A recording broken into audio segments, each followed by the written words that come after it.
Open the door." Nobody moved. Claire Dawson stood frozen beside the polished conference table, one trembling hand shielding the bruise blooming across her cheek, while the other gripped a folder so tightly the edges bent beneath her fingers. Her split lips stung each time she tried to breathe. Someone near the back whispered, "She said she fell." No one believed it. Then the conference room door opened. Silence swept through the boardroom. Vincent Romano entered without hurry, his unreadable gaze passing over the frightened executives before stopping on Claire. He took one slow step toward her, his voice low enough that everyone leaned in to hear. "Did he hurt you?" Claire lowered her eyes. She couldn't answer. Instead, tears slipped silently down her face, and everyone in the room suddenly understood that Vincent Romano no longer needed an explanation. No one dared to speak. The quarterly strategy meeting had begun only minutes earlier, yet the atmosphere inside the boardroom had transformed from routine corporate tension into something far heavier. Executives who negotiated billion-dollar acquisitions without blinking now avoided looking in Vincent Romano's direction. Claire quickly wiped her tears, drawing in a careful breath before forcing the familiar professional smile she had perfected over the years. "I'm sorry," she said softly. "I slipped on the apartment stairs this morning. I didn't want to delay the meeting." Her voice was steady. Almost convincing. Almost. Vincent studied her without interrupting. He had watched Claire handle impossible deadlines, demanding investors, and impossible personalities for nearly 3 years. She never arrived late. She never forgot a document. She never offered excuses. Today she had done all 3. That alone told him something was wrong. "Meeting adjourned," he said calmly. The room froze again. Several board members exchanged startled glances. The quarterly meeting had been scheduled for months. International investors were waiting online. Financial projections remained unfinished. No one had ever heard Vincent cancel a board meeting after it had begun. Yet no one questioned him. "Leave your reports," he continued. "We'll reconvene tomorrow." Within seconds, chairs slid backward, laptops closed. The directors quietly filed out, each sensing that whatever had just happened mattered far more than corporate profits. When the last executive disappeared, only Claire remained. She hurried to gather scattered folders. "You really didn't have to cancel everything," she murmured. "I'm perfectly capable of—" "You aren't." His interruption wasn't harsh. It was simply true. Claire stopped moving. For a brief moment, neither of them spoke. The silence wasn't uncomfortable. It was careful. Vincent finally stepped closer, though he still left enough distance to respect the invisible wall Claire always kept around herself. "If you don't want to tell me," he said quietly, "I won't force you." She nodded without looking up. "Thank you, but I won't ignore what I can see." Her fingers tightened around the folder. "I really did fall." He noticed how quickly she answered. Too quickly. Almost rehearsed. Vincent reached for the intercom on the conference table. "Security." The response came immediately. "Yes, Mr. Romano. I need every camera recording from the front entrance between 7:30 and 8:30 this morning." "Right away, sir." Claire's head lifted in surprise. "That's unnecessary." "Is it?" She opened her mouth before closing it again. For the first time since he had hired her, Vincent watched uncertainty replace the quiet confidence that usually defined her. An hour later, the security footage played inside his private office. The recording showed Claire approaching the building. She wasn't late because of traffic. She wasn't distracted. She stopped, just outside the entrance. She hesitated. Then a man stepped into the frame. Even without audio, Vincent recognized confrontation. The stranger leaned toward Claire. She took one step backward. He stepped closer. Claire never looked at him. She stared at the ground. After nearly a minute, the man finally walked away. Only then did Claire enter the building, straighten her jacket, wipe her eyes, and force herself to smile before greeting the receptionist, exactly as she did every morning. Vincent paused the video on the frame where Claire stood alone outside the entrance, her shoulders visibly shaking before she walked inside, as if nothing had happened. For the first time in years, the calm expression on Vincent Romano's face became almost impossible to read. Claire spent the rest of the morning pretending nothing had happened. It was a skill she had mastered years ago. By noon, the board meeting had already been rescheduled. Every executive received updated calendars before anyone had time to ask questions. Revised reports appeared in their inboxes. Conference rooms were rebooked. International calls were rearranged across 3 time zones. Only Claire could untangle chaos that efficiently. She focused on the familiar rhythm of work, because work had always been the safest place to hide. A soft knock interrupted her concentration. "Come in." Vincent stepped inside without the stack of documents he usually carried. Instead, he held 2 cups of coffee. "I guessed your usual order." Claire blinked. "You remembered? You've ordered the same drink for 3 years." She accepted the cup with a small smile. "Thank you." For a moment, neither of them mentioned the bruise, still faintly visible beneath her makeup.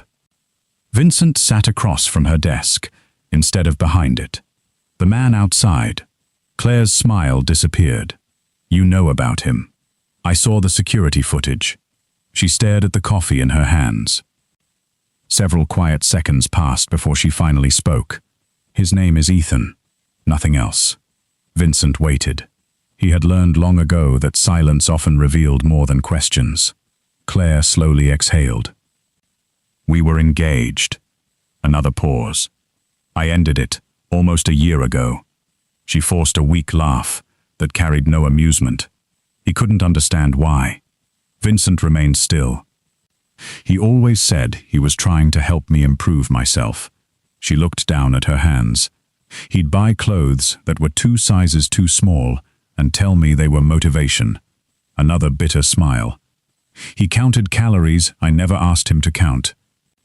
He'd apologize after every cruel comment, and then he'd say something worse the next day. Her voice remained calm, but every sentence sounded practiced, as though she had repeated the memories often enough that they no longer belonged to her. "He used to tell me that successful men wanted beautiful women." She swallowed carefully. "And women who looked like me should be grateful whenever someone chose them." Vincent's jaw tightened almost imperceptibly.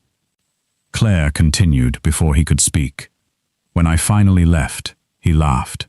She looked toward the office window overlooking downtown Chicago. "He said I'd come back, because no one else would ever love a plus-size woman." The words settled heavily between them. "I haven't." She smiled sadly. "So now he waits outside my apartment sometimes, or outside work. He says he's giving me another chance. And when I refuse," she touched the fading bruise without realizing it, "he gets angry." Vincent's voice remained quiet. "Has he ever threatened you?" Claire hesitated. "He doesn't have to." Before either of them could continue, her computer chimed. She glanced at the screen. "Oh." Vincent raised an eyebrow. "You forgot." "I rarely forget." "You have lunch with the Zurich investors in 14 minutes. A faint crease appeared between Vincent's brows. "I moved that meeting." Claire smiled for the first time all day. "No, you moved the internal briefing." She rotated her monitor toward him. "The Zurich lunch stayed exactly where I left it." Vincent looked at the calendar. She was right. Again. "I already sent the updated presentation to your tablet," Claire added. "The interpreter will meet you in the executive dining room instead of Conference Hall B, because the audio system there is still being repaired." Vincent almost smiled. "You've just admitted you're still working." "I never claimed otherwise." "You should be resting. And who would keep your schedule from collapsing?" He looked at her for a long moment. "I suppose you've become impossible to replace." Claire laughed softly. "I've been telling human resources that for years." Her humor faded as quickly as it appeared. As Vincent stood to leave, he paused beside her desk. "I'll be working late tonight." Claire nodded. "I know." "You don't. I moved your evening calls to tomorrow." He looked genuinely surprised. "I assumed you'd want to leave before the storm arrives." Vincent glanced through the window. Dark clouds were gathering over Chicago. He hadn't even checked the weather. Claire already had. As he walked toward the door, he made one silent decision. Beginning tonight, Claire Dawson would never leave the office alone again. The decision was made before Vincent left the building that evening. No discussion, no announcement. Just one quiet phone call placed from his private office after Claire had become absorbed in reorganizing next week's executive schedule. A man answered on the second ring. "Boss, I need someone watching an employee." The silence that followed lasted only a heartbeat. Observation? Protection. Understood. No contact. No interference. No reports to her. If she's unaware you're there, you're doing it correctly. The man on the other end needed nothing more. "I'll assign our best people." Vincent's expression remained unreadable. They are protecting a woman, not following a target. She comes first. The call ended. Outside Romano Global, several members of Vincent's private security network quietly adjusted their assignments. Officially, they belonged to different corporate security contractors. Unofficially, every one of them answered only to Vincent Romano. Claire noticed none of it. The following morning, she arrived exactly 8 minutes before her usual time. The receptionist greeted her with a cheerful smile. "Good morning, Claire." "Morning, Linda." Everything seemed ordinary. She never saw the security specialist sitting in a parked sedan across the street, pretending to read a newspaper while confirming Ethan Brooks wasn't nearby. Nor did she notice another guard entering the cafe she visited every Tuesday, ordering coffee he had no intention of drinking until she safely left for the office. To Claire, nothing had changed. Inside the company, however, small differences slowly began appearing. Vincent emerged from his office shortly before noon and stopped beside Claire's desk. "You skipped breakfast." She looked up in surprise. "I did. How did you know?" He nodded toward the untouched yogurt and banana sitting inside her tote bag. "You packed it.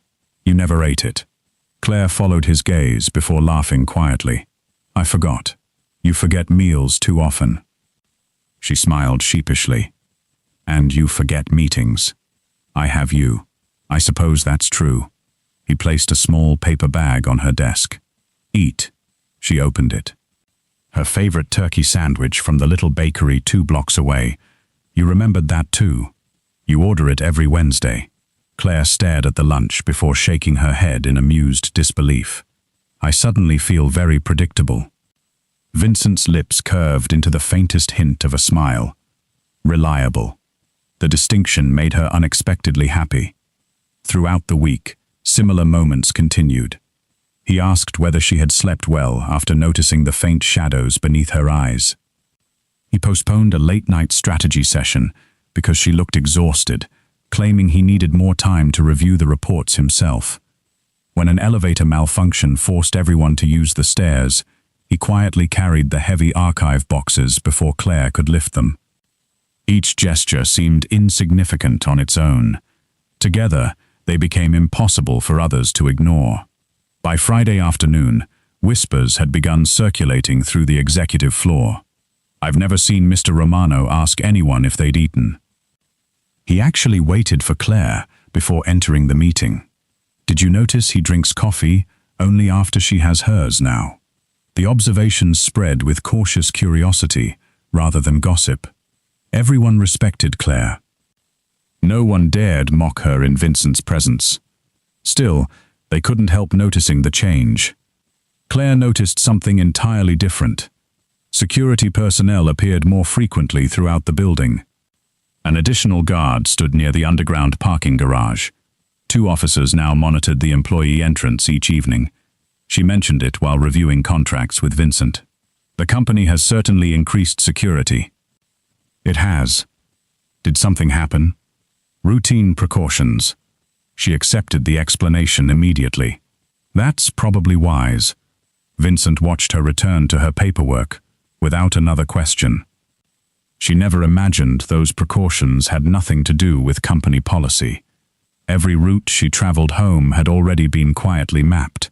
Every unusual vehicle near her apartment was being recorded. Every appearance Ethan Brooks made was documented without his knowledge. Vincent had no interest in controlling Claire's life. He simply intended to ensure that fear would never again be waiting for her outside another door. As dusk settled over Chicago, one of the security specialists transmitted a brief message. Subject has appeared near Ms. Dawson's apartment again. Vincent read the notification once. His expression did not change. But for the first time in many years, someone had unknowingly crossed a line that Vincent Romano did not permit anyone to cross. The annual Romano Global Charity Gala was the company's most anticipated event. Unlike board meetings or investor conferences, this evening celebrated the people behind the business. Executives mingled with non-profit leaders, journalists and longtime partners beneath crystal chandeliers, while a string quartet played softly in the background. Claire had coordinated every detail, every seating arrangement, every speech, every donation pledge. Every guest had received exactly the welcome she had planned. For the first time in weeks, she allowed herself to believe the evening might pass peacefully. She wore a deep emerald evening gown that complemented her graceful curves instead of hiding them. The dress was elegant rather than extravagant, and although she still felt self-conscious, several guests complimented her professionalism before they ever mentioned her appearance. Vincent noticed the difference. Not because of the dress, because Claire smiled more often than she had in days. Across the ballroom, Margaret Romano watched the two of them with quiet amusement. She approached Claire during a brief pause between introductions. "You look beautiful tonight, dear." Claire's cheeks warmed. "Thank you, Mrs. Romano." Margaret smiled knowingly. "My son has looked toward the entrance 6 times since this event began." Claire laughed politely. "He's probably checking whether the next guests have arrived." "If that explanation makes you feel better," Margaret replied gently, "you may keep believing it." Before Claire could respond, another guest requested her assistance. She excused herself with a grateful smile. The evening continued smoothly, until the ballroom doors opened once more. A familiar voice shattered the comfortable atmosphere. "There you are." Claire froze. Every ounce of color drained from her face before she even turned around. Ethan Brooks strode confidently across the ballroom, dressed in an expensive suit and wearing the charming smile that had once fooled everyone, including her. Several conversations faded into uneasy silence. "Claire," he said, loudly enough for nearby guests to hear, "I've been trying to reach you for weeks." She took a slow breath. "This isn't the place." "No?" His smile sharpened. "I thought this was exactly the place." He looked around the elegant ballroom. "So this is how you did it." Claire remained silent. "You found yourself another rich man." Several investors exchanged uncomfortable glances. Journalists instinctively lowered their voices but kept watching. Ethan laughed. "I always wondered how an executive secretary could climb this fast." His gaze swept toward Vincent, who was speaking with international donors across the room. "I guess the answer isn't talent." The words landed like a slap. Claire's shoulders stiffened. "I won't discuss this with you." She turned to leave. Ethan stepped in front of her. "Oh, come on. You always run away when someone tells the truth." His voice grew louder. "Tell them. Tell them how you flirt with wealthy executives. Tell them how desperate you were for someone successful to notice you." Claire's breathing became uneven. Old memories pressed against her chest like heavy stones. The cruel comments, the endless criticism, the years spent believing she would never be enough. She tried to walk around him, Instead, Ethan reached out and seized her wrist. Not violently, but firmly enough to stop her. The crystal glasses stopped clinking. The quartet stopped playing. Even the photographers lowered their cameras. The entire ballroom watched in complete silence. Claire quietly whispered, "Please let go." Ethan leaned closer. "You owe me a conversation." She tried to pull her hand free. He tightened his grip. For one endless second, no one moved. Then another hand calmly closed around Ethan's wrist, not with anger, not with force, only with absolute certainty. Vincent Romano had arrived. Without raising his voice, without showing the slightest trace of emotion, he gently removed Ethan's hand from Claire's wrist. The silence inside the ballroom became almost unbearable, because everyone suddenly realized the most powerful man in the room had just stepped between Claire Dawson and the only person she had ever truly feared. Vincent never tightened his grip. He simply rested his hand around Ethan Brooks's wrist with calm, effortless control. The difference in strength became obvious almost immediately. Ethan tried to pull away. He couldn't. Not because Vincent was forcing him, because Vincent wasn't moving at all. His composure was somehow more intimidating than anger could have been. The ballroom remained perfectly silent. Business leaders who had negotiated with Vincent for years recognized the expression on his face. It wasn't rage. It was disappointment. And somehow, that was far more unsettling. Vincent slowly released Ethan's wrist. "Step away from her." The words were quiet, measured. There was no need to raise his voice. Ethan rubbed his wrist, forcing a laugh. "And who are you to tell me what to do?" A few nervous guests looked away.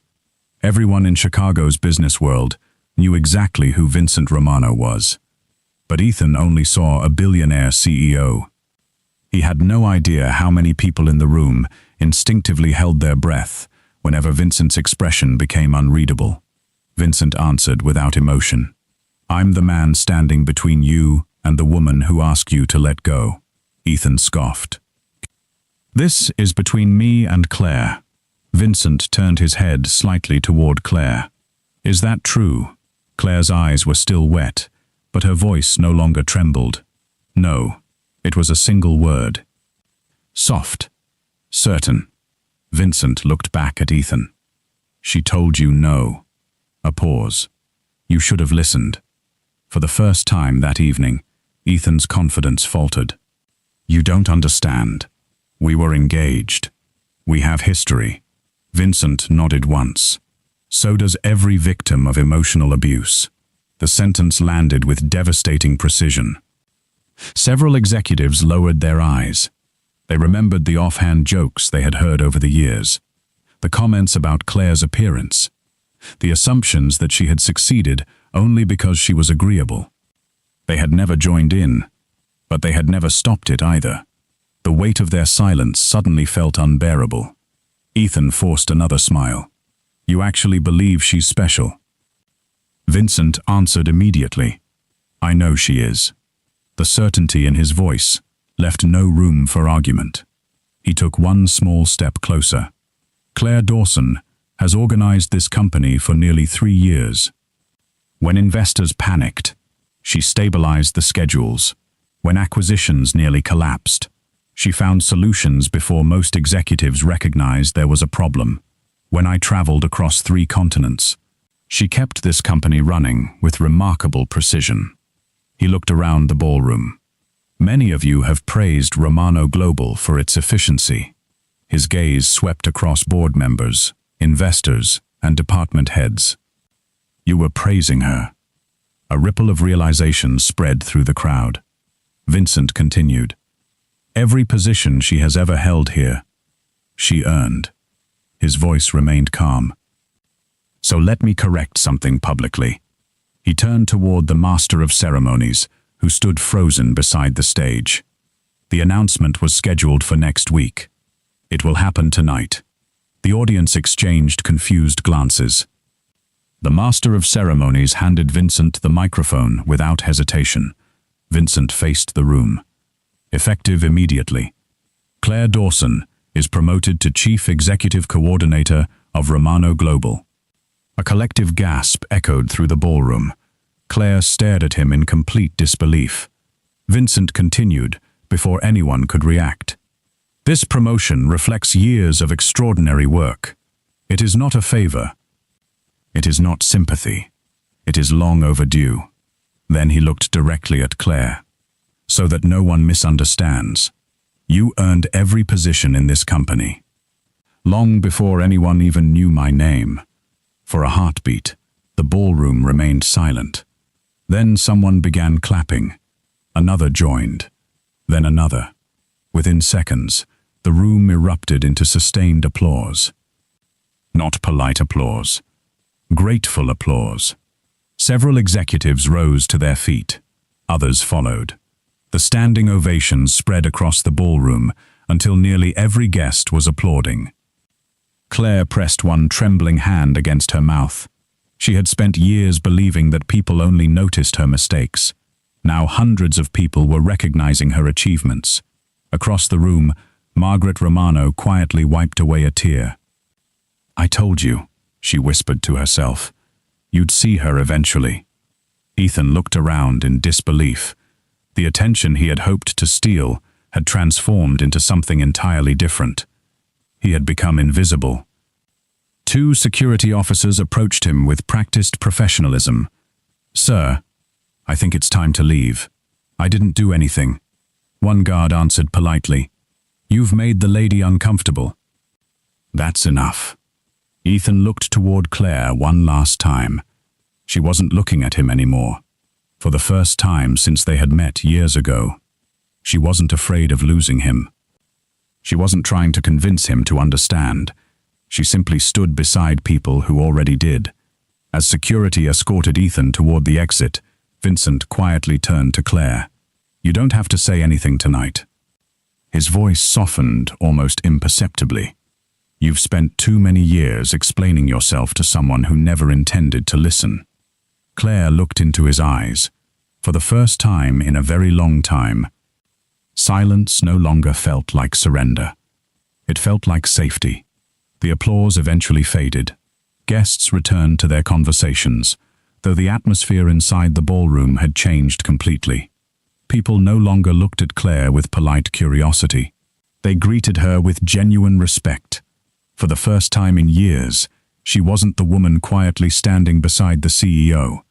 She was the woman everyone finally understood had helped build the company. Even so, the attention felt overwhelming. After thanking a dozen well-wishers and accepting more congratulations than she knew how to answer, Claire slipped onto the balcony overlooking the Chicago skyline. The cool evening air steadied her breathing. She rested both hands on the stone railing. Below, city lights shimmered like scattered stars. For a few peaceful minutes, no one interrupted her. Then she heard familiar footsteps. "You always find the quietest place," she smiled without turning around. "And somehow, you always find me." Vincent stepped beside her, leaving enough space that she never felt crowded. Neither of them spoke immediately. The silence between them had become something entirely different now. Not awkward, not uncertain, comfortable. Claire laughed softly. "I should probably be inside thanking everyone. They'll understand. I've never liked being the center of attention." I noticed. She looked down at the lights below. "I spent so many years trying to become invisible." Vincent didn't answer. He simply listened. "My parents always told me confidence came from within." She smiled faintly. I believed them. Then Ethan spent years convincing me that confidence depended on a number, on a scale. Her fingers tightened around the balcony railing. I stopped buying clothes I liked. I stopped taking photographs. I stopped believing compliments. She shook her head gently. It wasn't because I thought he was right. I just heard his voice so often that eventually it became my own. Vincent turned toward her. "I've seen that happen before." Claire looked at him. "You have?" I've seen people surrender pieces of themselves, one criticism at a time. He paused. The tragedy isn't that someone lies to them. It's that eventually they repeat the lie without realizing it. Claire felt tears gathering again, not because the words hurt, because they described exactly what she had lived through. She gave a small, embarrassed laugh. I'm sorry. For what? I seem to cry every time you're around lately. His expression softened. I don't think you're crying because I'm here. I think you're crying because you finally don't have to pretend you're fine. The words broke something inside her. Not painfully, gently, like a knot that had been pulled too tightly for too many years, finally coming undone. She looked at him through tear-filled eyes. Why? Vincent held her gaze. Why what? Why do you keep protecting me? She expected a practical answer. Because you're an employee. Because it's company policy. Because Ethan crossed a line. Instead, Vincent answered with complete honesty. Because every time someone tried to make you feel small, you worked even harder instead of becoming cruel. Claire stared at him. I've spent my life surrounded by powerful people. He continued quietly. People with money, influence, titles, authority. A faint smile appeared. Very few of them were as strong as you. Claire lowered her eyes. No, I've been afraid for a long time. Being afraid doesn't mean you aren't strong. It means you kept moving anyway. Another tear slipped down her cheek. This time, she didn't wipe it away. Vincent continued. You organized my life before I even realized how much I depended on you. You remembered meetings I forgot. You solved problems before they reached my desk. You made impossible days feel ordinary. His smile became almost imperceptible. And somehow, you never stopped being kind. Claire laughed through her tears. I've made plenty of mistakes. I know. You've also made this company better. She looked at him for a long moment. No one has ever described me that way. They should have. A comfortable silence settled over them again. For the first time in years, Claire looked at her reflection in the ballroom window. The bruise on her cheek had nearly faded. The woman staring back at her hadn't changed. She was still curvy, still imperfect, still herself. The difference wasn't her appearance. It was what she believed when she looked at it. She smiled quietly. I think. Vincent waited. I finally understand. What? Strength. She laughed softly. It has nothing to do with looking perfect. Vincent's answering smile was warmer than any she had ever seen. No, it never did. Above them, the city lights continued to shine. And for the first time since leaving Ethan, Claire Dawson felt something she had almost forgotten existed. Peace. Several months passed. Romano Global looked much the same from the outside. The glass tower still overlooked downtown Chicago. Board meetings still began exactly on time. Investors still praised the company's remarkable efficiency. But inside the organization, something important had changed. Claire Dawson had accepted her new position as Vice President of Executive Operations with the same quiet humility she had shown as an executive secretary. The title was different. Her character wasn't. One of her first initiatives wasn't a financial project or an operational reform. It was a people policy. Working alongside human resources, Claire introduced new workplace protections for every employee, clear reporting procedures, confidential support services, mandatory leadership training on harassment and emotional abuse. No one would ever again have to wonder whether speaking up would cost them a career. When the proposal reached Vincent's desk, he approved it without changing a single word.